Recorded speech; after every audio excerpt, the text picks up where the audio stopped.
porque nós estamos na época de Natal, já estamos definitivamente num clima natalino, surpresas acontecendo, a cada dia uma nova surpresa nesse nosso país. O nosso país tá bom de viver, hein?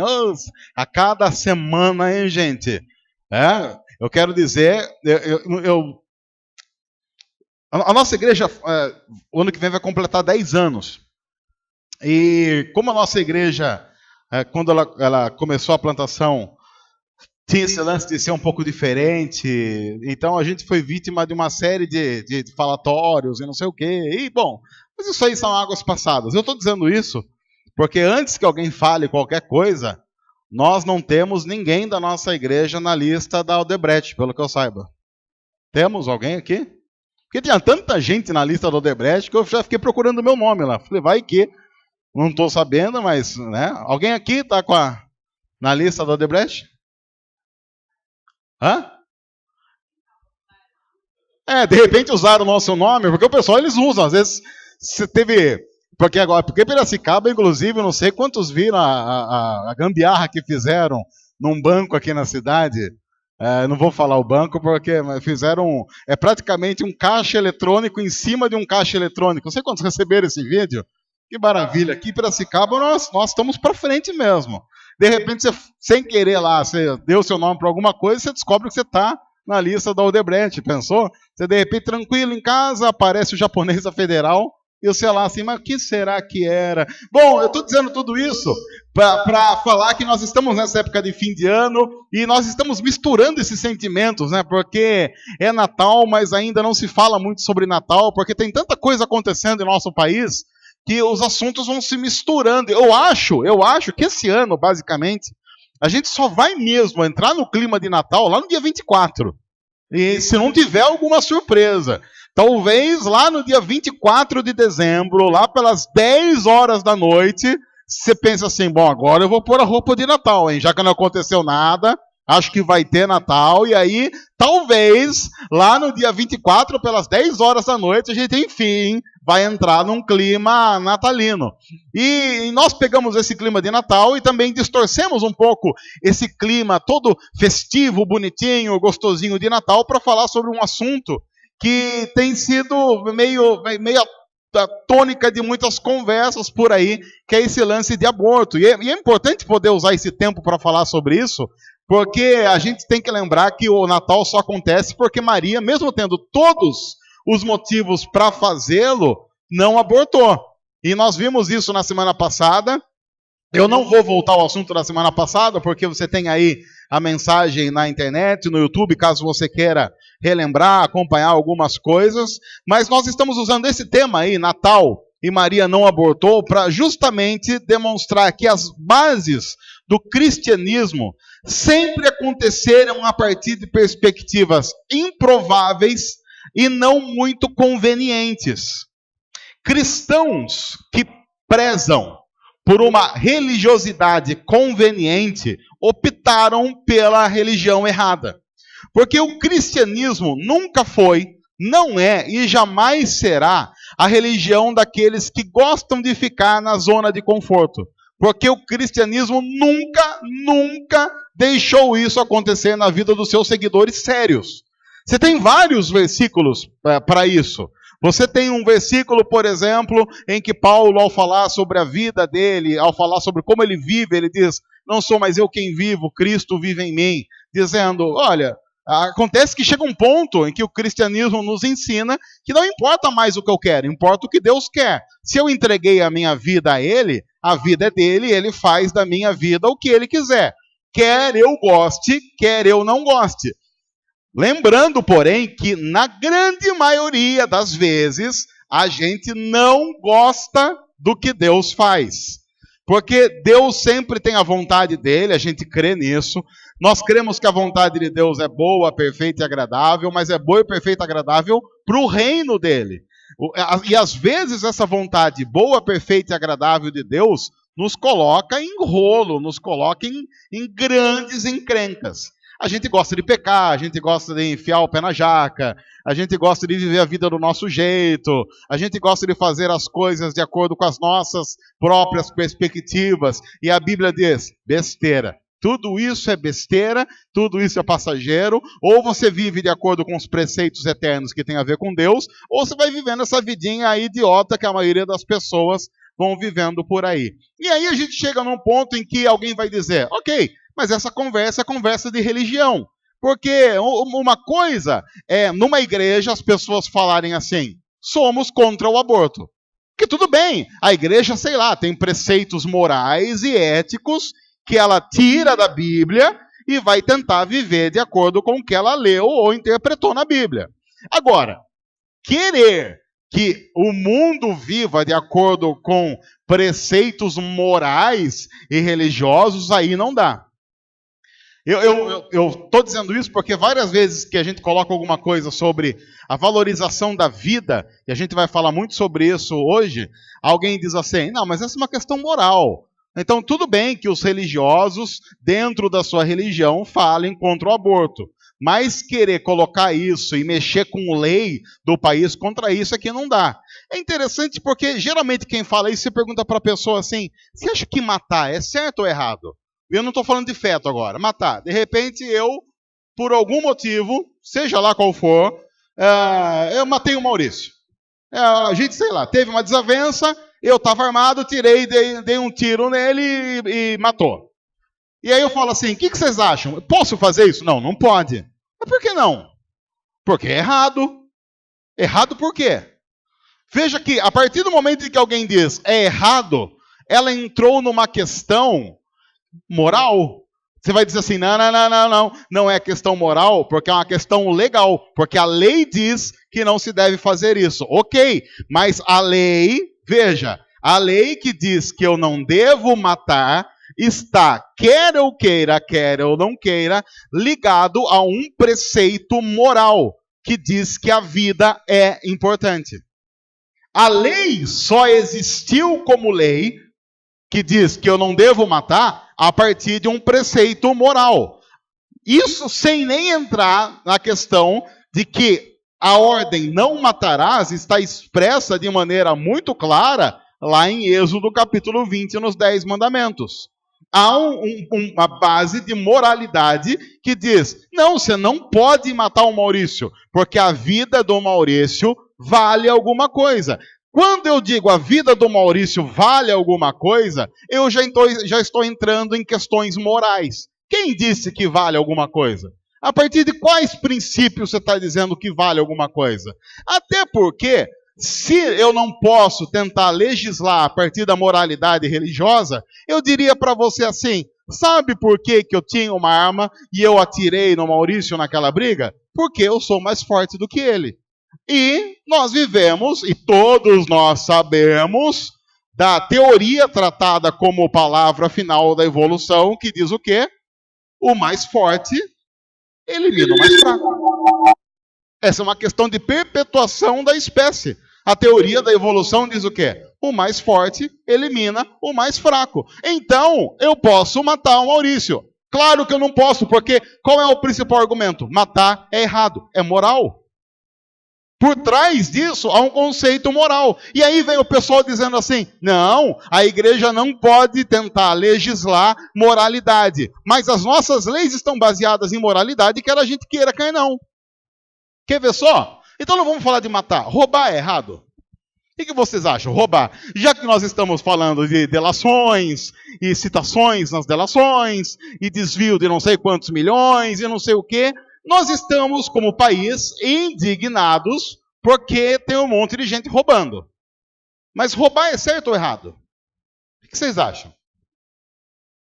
O que vocês acham? Roubar é certo ou errado? É errado. Mas isso não é um conceito moral? Isso é um conceito moral. Porque se você assiste aqueles canais do Discovery, dos Animals, Discovery Animals and Animals, o meu sotaque é do norte de Iowa, no caso. É uma região bem ali, bem no interior da Iowa.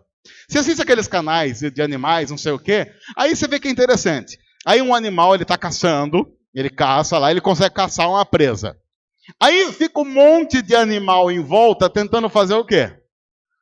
Tentando roubar A presa que se você já assistiu, eles ficam lá tentando roubar, não sei o quê, até que em muitos casos, o que acontece?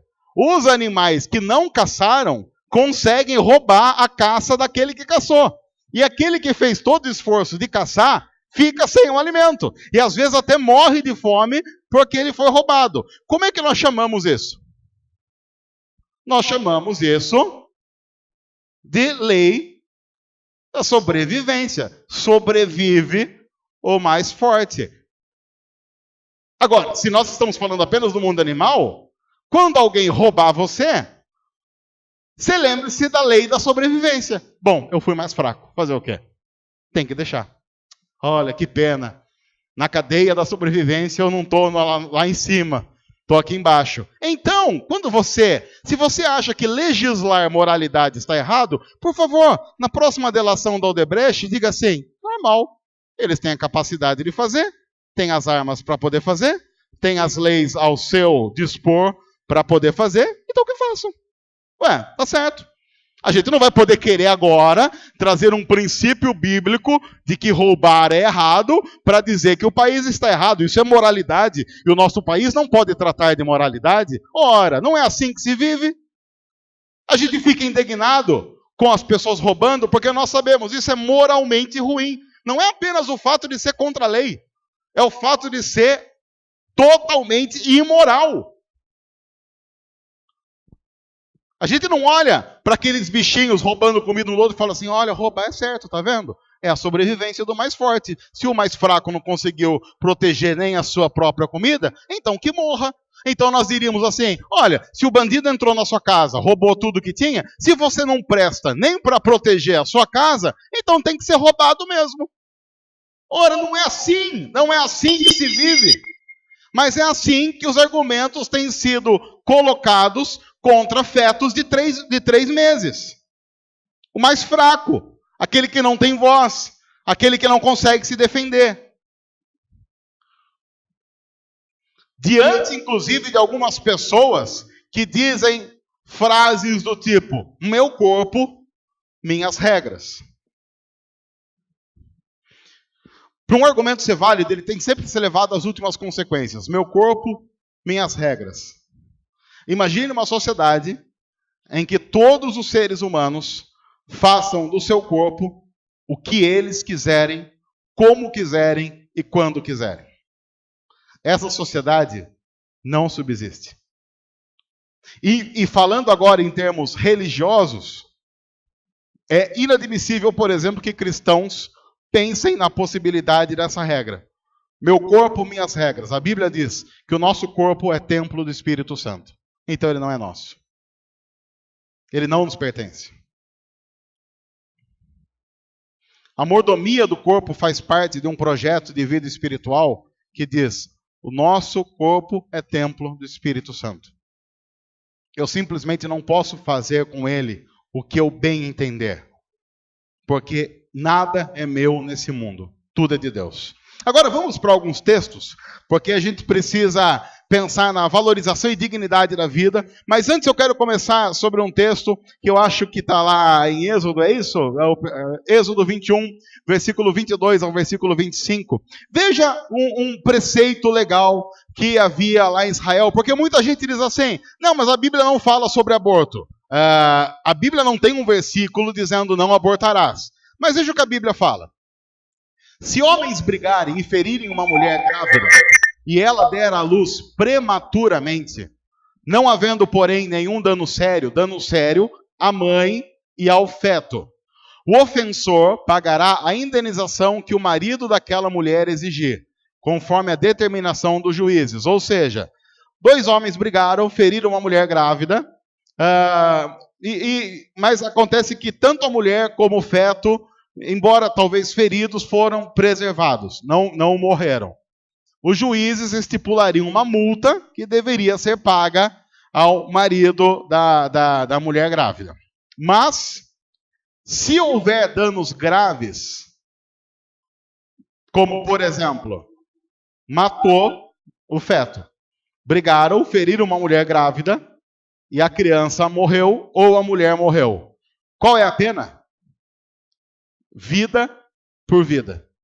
Olho por olho, dente por dente, mão por mão, pé por pé, queimadura por queimadura, ferida por ferida, contusão por contusão.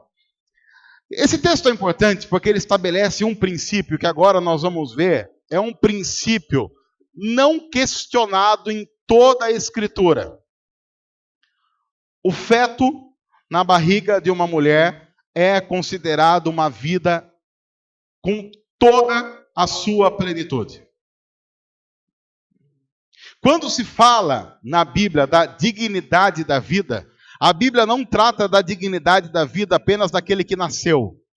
A Bíblia trata da dignidade da vida daquele que ainda está no ventre da sua mãe.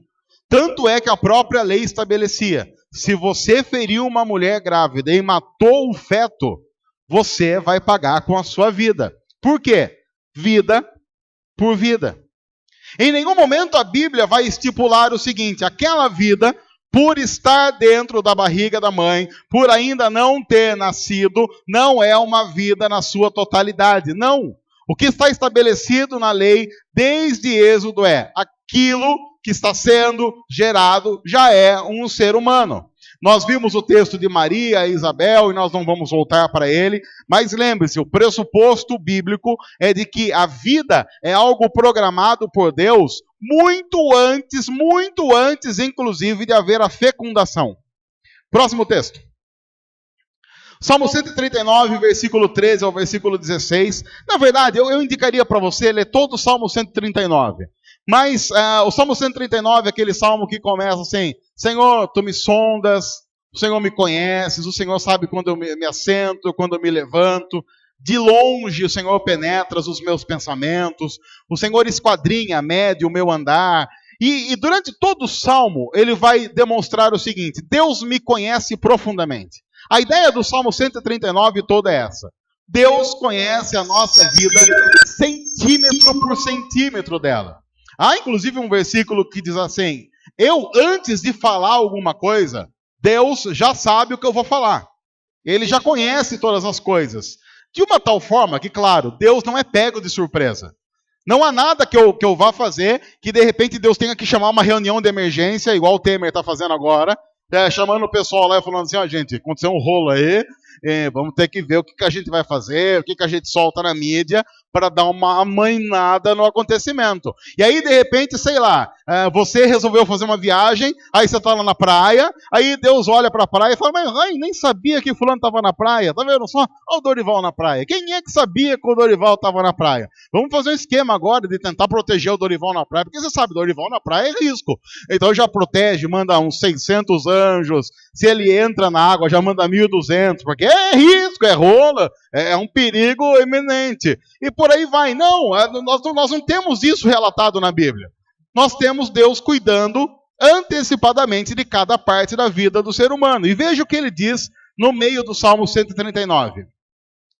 Tu criaste o íntimo do meu ser e me teceste.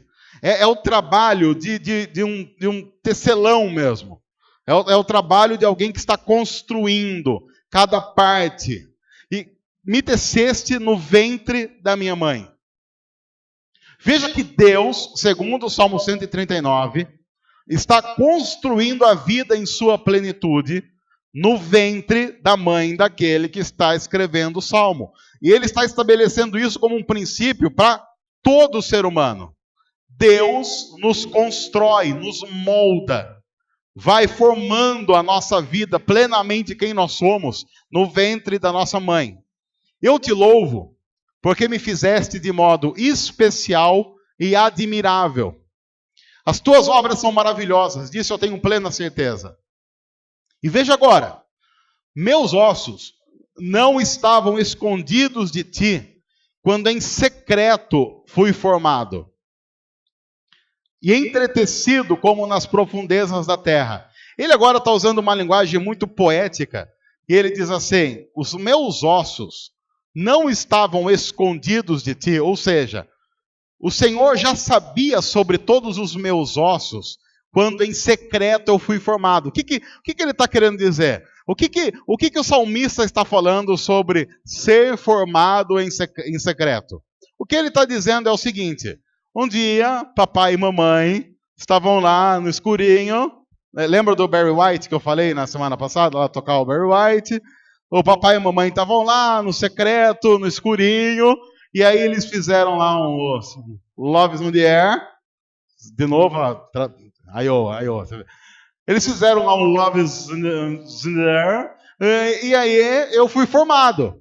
E aí veja o que o salmista está dizendo.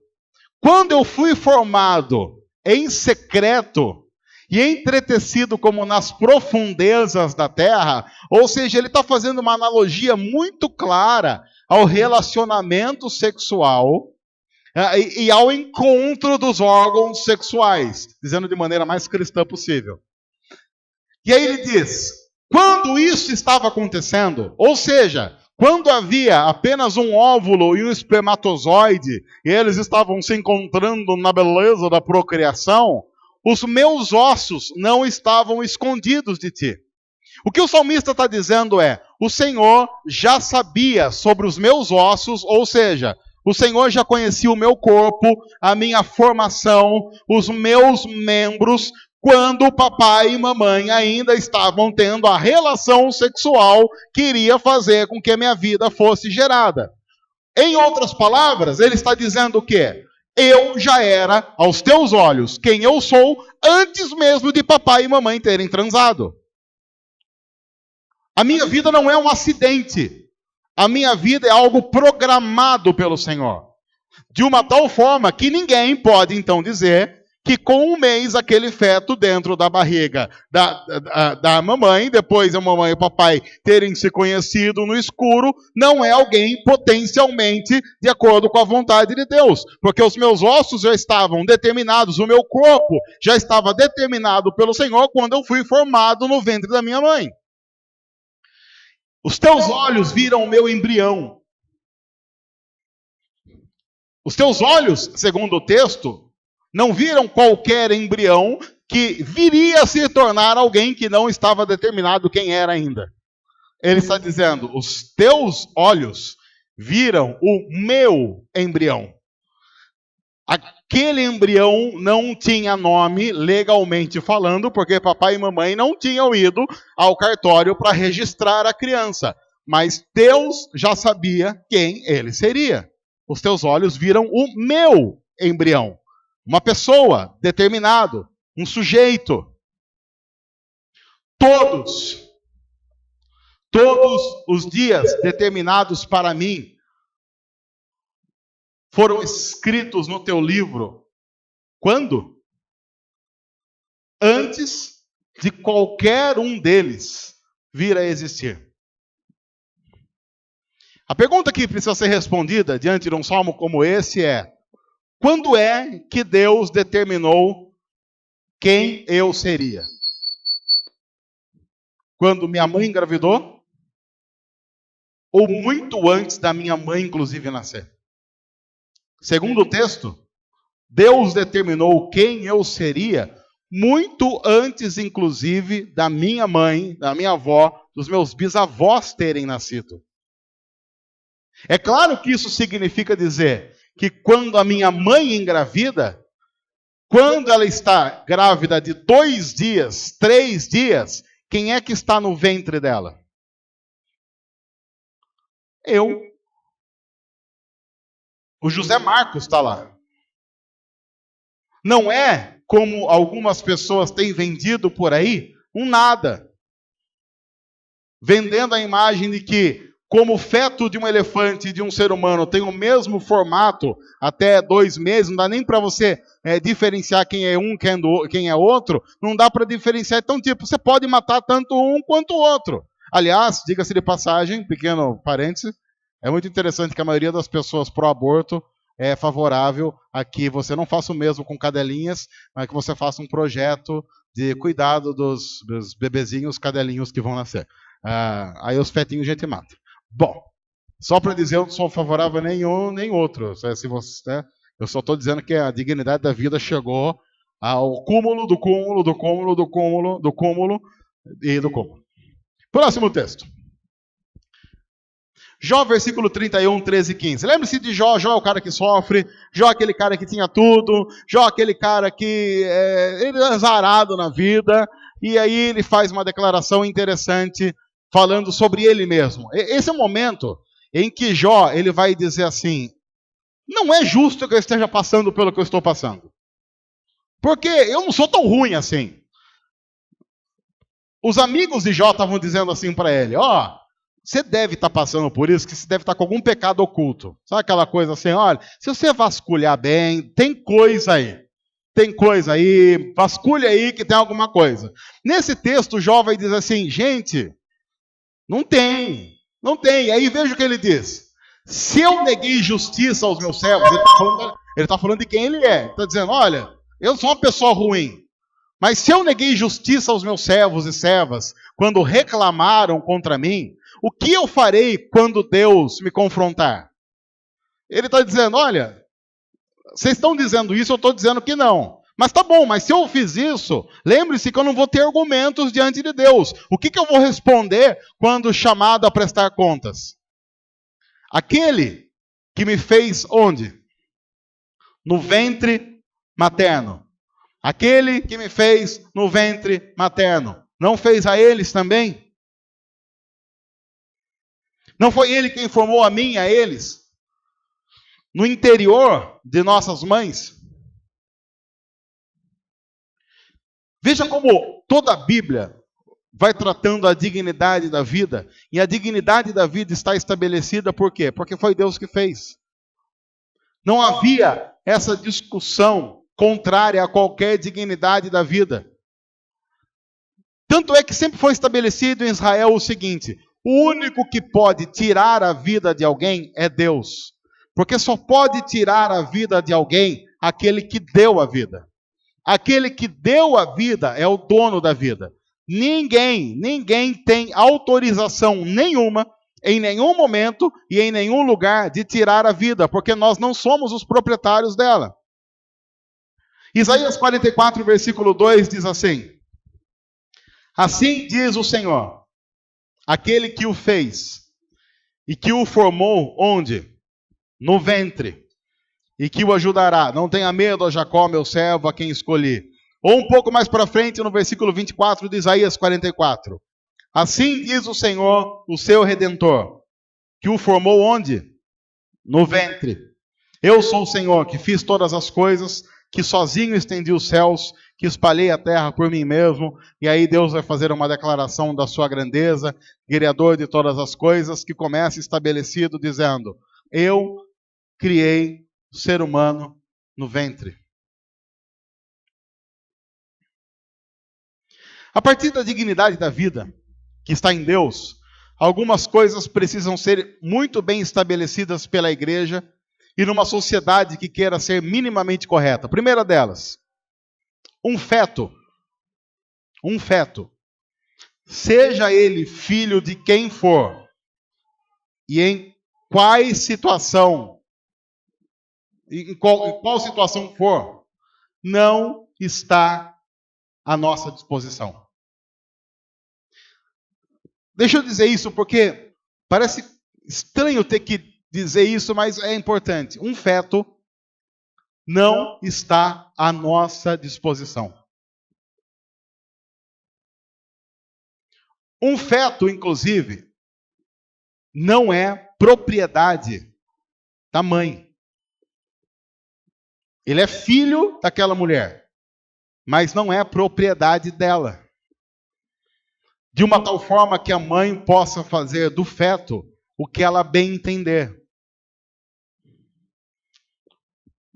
Porque seres humanos precisam compreender que a vida pertence única e exclusivamente a Deus. Eu sei que quando a gente fala sobre isso, isso nos leva a questões éticas e morais profundas. Mas, infelizmente para alguns e felizmente para outros, em muitos momentos da nossa vida só nos resta, principalmente em momentos limites, confiar em Deus e na sua provisão.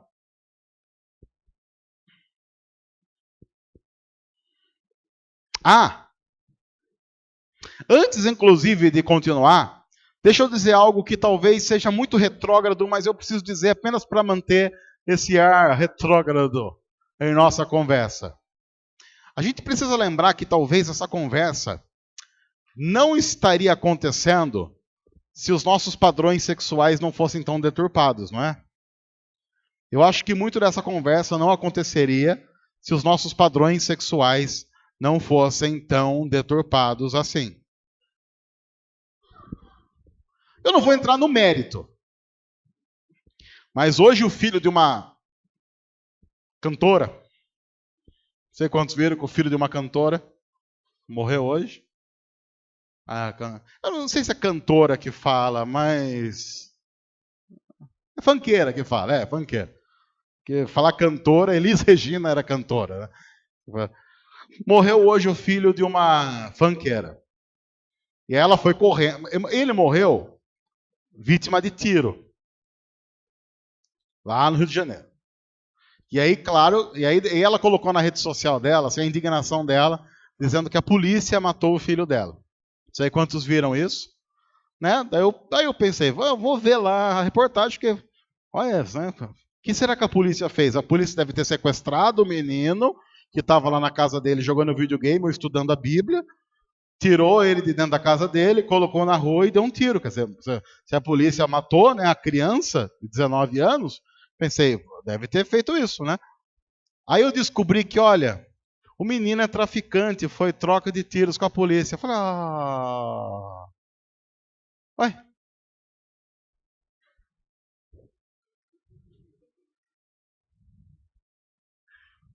Não acredito que o senhor policial fez isso. Quer dizer, mas olha.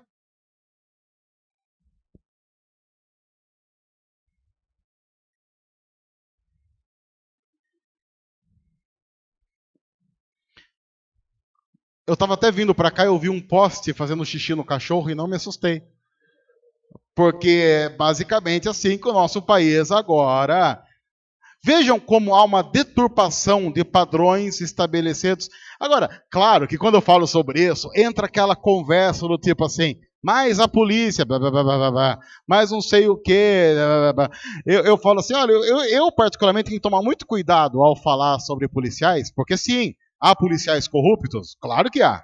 Ninguém nega que há policiais corruptos. Mas eu não posso muito generalizar porque eu sou pastor. Sem sabe, né? Você sabe o que eu tenho que enfrentar quando eu vou fazer uma ficha e falo que eu sou pastor. Então não vem com generalização idiota, porque não cola, né, meu bem? Não cola. O problema é que nós estamos vivendo uma época de deturpação de padrões, porque a nossa sociedade está totalmente deturpada.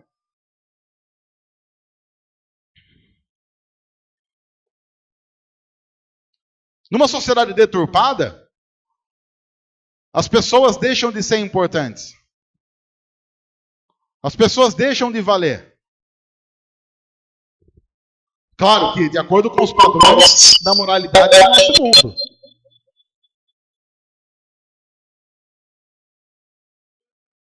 Que defende aquele que mata em detrimento daquele que está sendo morto. Porque a gente consegue gerar indignação e consternação por alguém que em troca de tiros com a polícia é morto, mas a gente não gera mais indignação por um feto de 3 meses que nem levantar a sua voz pode e é destroçado dentro do ventre da mãe. Esse é o mundo que nós vivemos. Isso nos leva à segunda constatação de que um feto não é posse de ninguém. Feto não pertence a ninguém. Nem à mãe, nem ao pai, nem à ciência e nem a nada. Se Deus nos forma no ventre, o feto pertence a Deus. E ponto final. Claro, e eu sei que dizer isso no mundo como o nosso é complicado, porque dizer que algo pertence a Deus significa que Deus pode fazer o que Ele quiser com aquilo. E isso não é muito legal, porque as pessoas não gostam mais desse discurso. Cristãos não gostam mais desse discurso quando falam da vida. É por isso, por exemplo, que a Bíblia diz, faça X. O que os cristãos fazem? Y. Porque X foi o que Deus mandou. Deus manda, como eu disse aqui há algum tempo, Deus manda no cosmos, Deus manda em Plutão, Deus manda em Marte, Deus manda nas estrelas, mas que não me enche o saco. Deus não enchendo o meu saco tá bom demais. Deus não querendo se intrometer nos meus negócios, na minha vida, na minha sexualidade, na minha família, tá bom demais. Ele que cuide dos anéis de Saturno. É Saturno que tem anel, né? Só ele que cuide dos anéis de Saturno. Não querendo cuidar da minha vida, faça ele o que ele quiser. Agora, ele que não seja estúpido de não me mandar para o céu. Porque ele vai ver o rebuliço que eu faço. Nós só poderíamos despender da vida se nós definirmos que a vida é nossa e não de Deus. No momento que nós, juntos, conclamarmos que Deus não é dono da vida, nós somos donos da vida, então sim, a gente pode fazer o que quiser dela. Sem problema nenhum. Se um dia nós chegarmos à conclusão de que não, Deus não é o dono da vida, ponto. A gente pode fazer o que quiser dela. O que quiser, sem problema nenhum. Podemos dizer: meu corpo, minhas regras, faço do meu jeito, faço o que está no meu coração, siga a voz que está dentro de você. E Deus vai ser apenas aquela energia cósmica que está aqui para abençoar a tudo e a todos, como um vô bem bobo, que é quase... Você vê que para muitas pessoas, Deus inclusive quase que alguém com Alzheimer. Ele falou na palavra dele que ia fazer, mas ele já deve estar meio gaga. Já deve estar meio esquecido, inclusive. Já esqueceu. Porque quando você tem alguém que está com Alzheimer, ou algum tipo de dificuldade nesse sentido, a pessoa fala alguma coisa, e o que você fala? Ah, é verdade. Você concorda com tudo que a pessoa fala, não concorda? Tipo assim, porque o que o médico fala? Você não pode contrariar. Você entra no jogo. Então, se a pessoa lá está com Alzheimer, ela fala assim: olha, fulano veio aqui me visitar hoje. E o fulano que ele fala que veio visitar já morreu há 50 anos. O que você fala? Não me diga, olha, fulano veio. A tia Cocota veio aqui hoje. A tia Cocota veio aqui. A tia Cocota faleceu em 47. A tia Cocota veio aqui hoje. Veio. E o senhor conversou com ela, porque às vezes a pessoa que está com Alzheimer não está surda. Mas a gente acha que está. E o senhor conversou com ela? Conversei. E o que ela falou? Ela falou que está tudo tranquilo, está tudo bem. Olha, falou das histórias da família. E a gente vai concordando. E aí chega alguém e fala assim: e pronto. Beleza, porque aquele velho, a pessoa está lá envelhecendo, já de vez em quando dá uma bola dentro, mas na maioria das vezes não fala coisa com coisa. Você não tem que levar muito em consideração o que ele fala. Para muitos crentes, Deus é assim. Você lê lá na Bíblia, está lá na Bíblia. Uma coisa, fala: obrigado, Deus! Porque Deus também deve ser surdo, né? Obrigado, Deus! Olha, legal, hein? Deus é aquele velhinho gagá que diz umas coisas sem noção, que eu vou te dizer, e depois quer que a gente viva de acordo com o que ele fala. Ele tá louco. Ele não bate bem. Um Deus como esse, que fala as coisas que falou na Bíblia, não pode bater bem. Onde já se viu?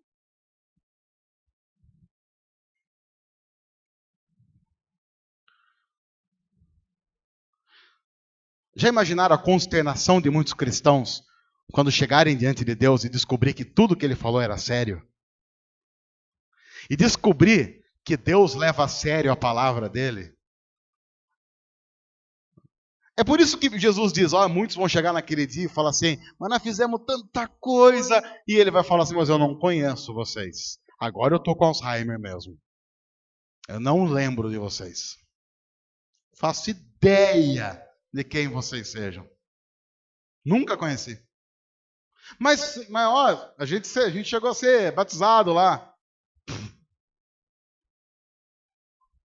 A gente vai falar assim: mas quem batizou você? Foi o pastor fulano também, não conheço. Também faço ideia de quem seja. Mas foi na igreja tal.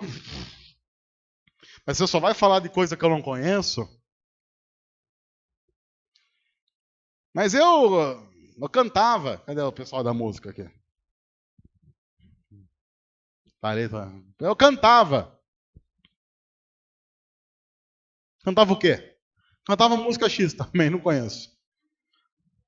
Como que é a música X? Aí a pessoa canta, aí Deus fala, vocês cantavam essa porcaria aí? Ainda bem que eu não ouvi, hein? Olha, horrível.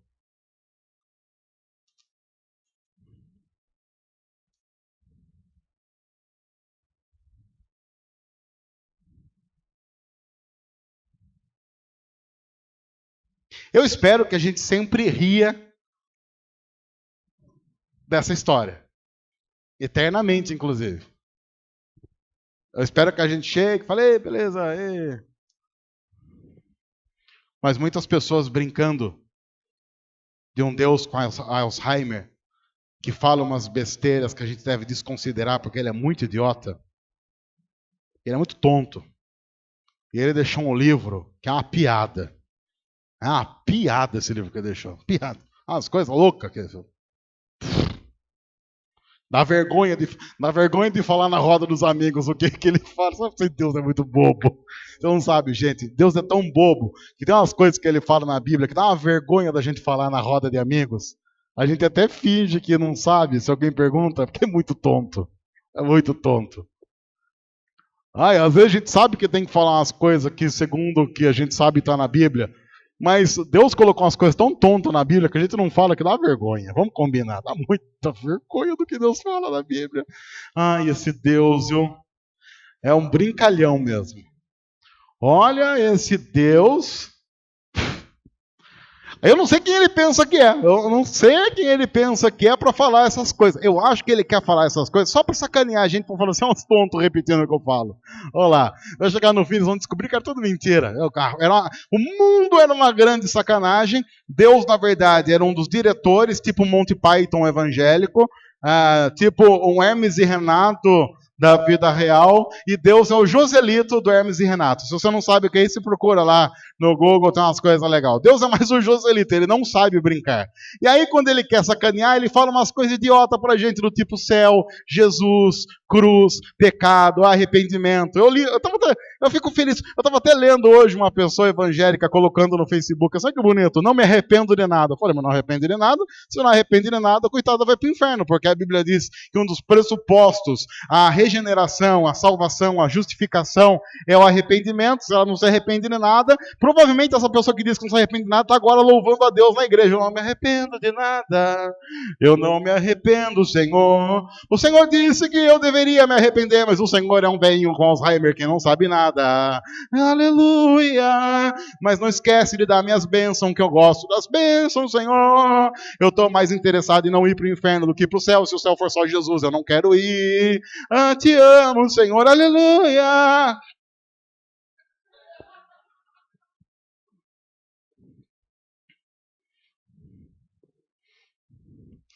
É.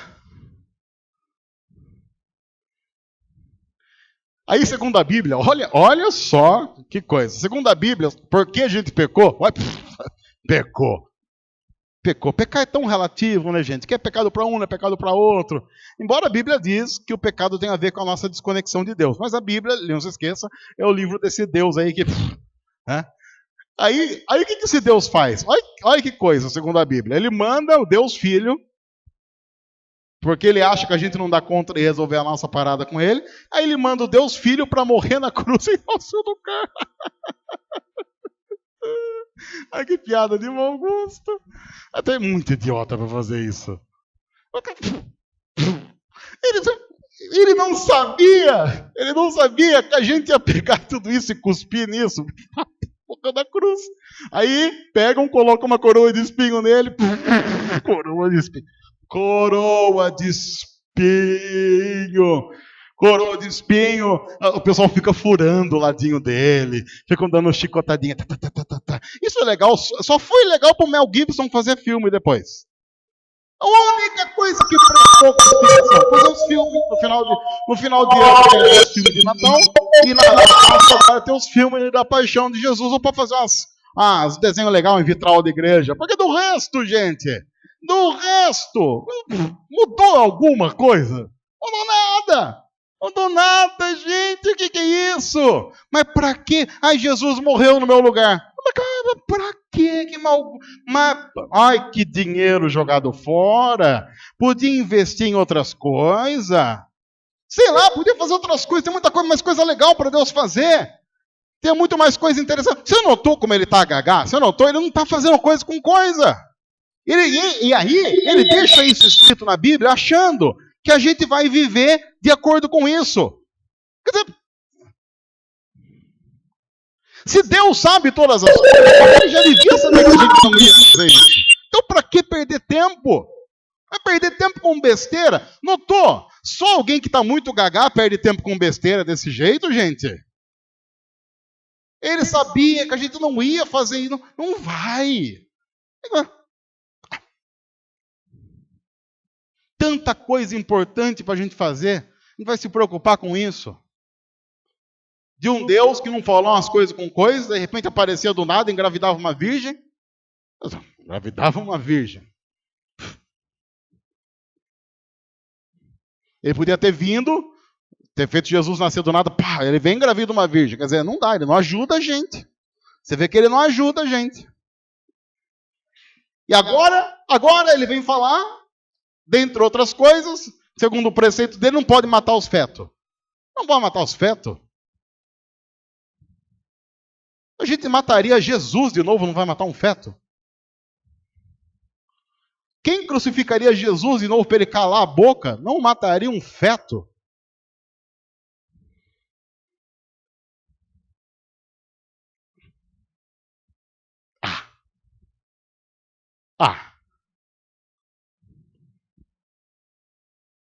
No mais,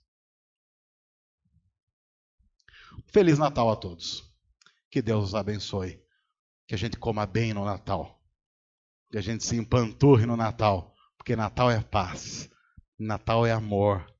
Natal é alegria. Natal é adoração. Natal são anjinhos cantando. Estrelinhas na ponta da árvore. E a escolta 1,69 no mercado mais perto da sua casa, porque é isso que importa. Senhor Deus, é assim que nós somos. Nós não temos muita coisa a esconder, o Senhor sabe disso. É difícil esconder do Senhor. A gente tem tentado a vida inteira. No próximo Natal a gente vai tentar fazer isso de novo. O Senhor sabe disso. A gente vai fazer isso de várias maneiras. Comprando o que não precisa, gastando o que não precisa, se entupindo do que não precisa, do que não deve, fazendo um monte de coisa para não ficar lembrando das coisas constrangedoras que o Senhor deixou escrito para a gente, que a gente finge que vai fazer, achando que o Senhor finge que entende isso. O Senhor sabe que o retrato da tua igreja não é lá muitas coisas, não é lá muito bom, Senhor. O Senhor sabe disso. O Senhor sabe que a nossa qualidade como cristãos deixa muito a desejar. O Senhor sabe que sim, tem gente morrendo em nome da fé por aí, mas não é por aqui não, Senhor. Não é por aqui. Por aqui a gente prefere gastar e investir a vida em outras coisas. A gente tem coisa mais gostosa para fazer do que ficar investindo a vida no teu reino. Mas, Senhor, enquanto a gente mata uns fetos por aqui, a gente quer agradecer porque o Senhor fez Jesus nascer. E porque a gente sabe que o caminho para o céu não tem a ver com o que a gente faz, mas com o amor do Senhor. Porque Jesus é o caminho. Diante disso, nós queremos apenas pedir que o amor do Senhor nos constranja. Para que a gente se converta ao Senhor. A gente quer parar de brincar e parar de fingir que a gente acredita que o Senhor entende todas essas baboseiras.